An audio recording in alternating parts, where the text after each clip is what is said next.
سویف هیچ وقت به ازدواج فکر کردی؟ بعد به یه دوستی ساده منتهی شد. میترسیدم مثل یک درخت از سر شروع به مردن کنم.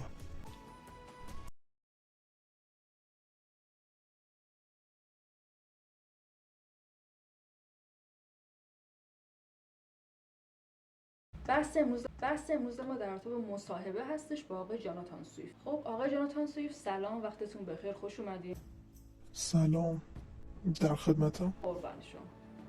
خب لطفاً کوتاه جواب بدید، اسم و فامیل کامل. جاناتان سویفت. متولده؟ 30 نوامبر 1667. حرفه؟ طنزنویس، شاعر، نویسنده رساله های سیاسی. لطفاً از زندگیتون برامون بگید. کودکیتون چطور بوده آقای جاناتان سویفت؟ سخت. متاسفم. اگه چیز دیگه میخواید بگید یا میخواید ادامه بدین میشنوم، در خدمتتون هستم.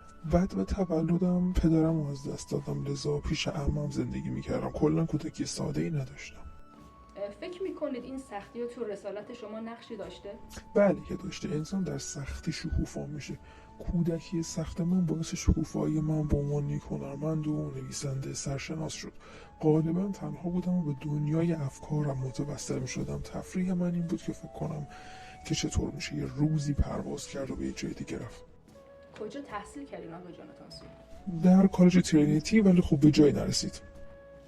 یعنی تحصیل رها کردین؟ بله.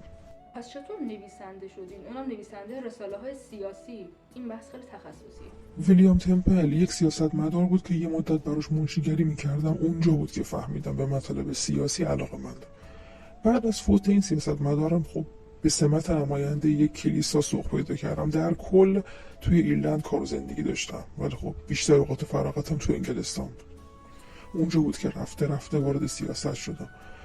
شروع کارم هم خوب با نوشتن مقاله سیاسی تو لندن شروع شد که به سر زبونم افتاد اتفاقا، تا اینکه رفته رفته تونستم تو حزب سیاسی مورد علاقه خودم شروع به کار کنم.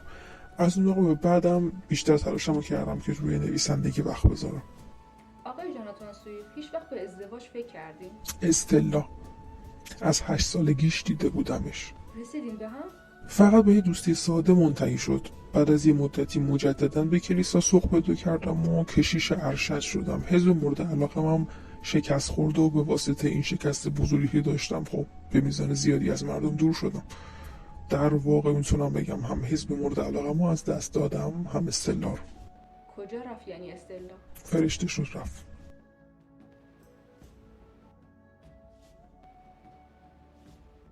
نمیخواد چیزی بگه، خودم میدونم. فراموشش کن. بحثو عوض کن. آثاری که خلق کردین رو میتونین بگین اسمشونو؟ سفر گالیور، نبرد کتاب ها، قصه یک لاوک، پیشنهاد مؤدبانه. همه اینا جنبه سیاسی داخل خودش جا داده دیگه نه؟ خب معتقدم مسئله سیاسی رو باید در هر قالبی جا داد. درسته. سفرهای گالیور دقیقاً همین قضیه رو خوب تایید میکنه. سفرهای گالیور خیلی از حالات روحی و اعتقادات من رو تایید میکنه. چطور؟ خودت میفهم. ببخشید من از وقت قضیه استلا رو شنیدم اصلا تمرکز ندارم چه جوری با این قضیه کنار اومدید. خب حقیقتا نتونستم کنار بیام. منظورتون چیه؟ خب تقریبا سنم داشت نزدیک 80 سال میشد. افراد مورد علاقه زندگیمو داشتم از دست میدادم. علائم زوال عقلم تو من داشت زیاد و زیادتر میشد. من هم میترسیدم مثل یک درخت از سر شروع به مردن کنم. میترسیدم مثل یک درخت از سر نابود بشم. بله، نوعی جنون. عرض کردم سفر گالیور خیلی از حالات روحی و اعتقادات من رو تایید میکنه. متوجه شدم. بله، حالات روحی شما توی سفرهای گالیور دقیقاً مطابقت میکنه. بعد از هر سفری به ویران شهر یه سری حالات روحی به خودش میگرفت گالیور که حالا به نوعی شبیه فروپاشی روانی. خب حالا خودت ناراحت نکن. در آخر یه جمله ماندگار میگین برای ما؟ هیچ کسی رو نمیشناسم که به بزرگی یا اهمیت رسیده باشه و صبح تا دیر وقت تو رخت خوابش بمونه.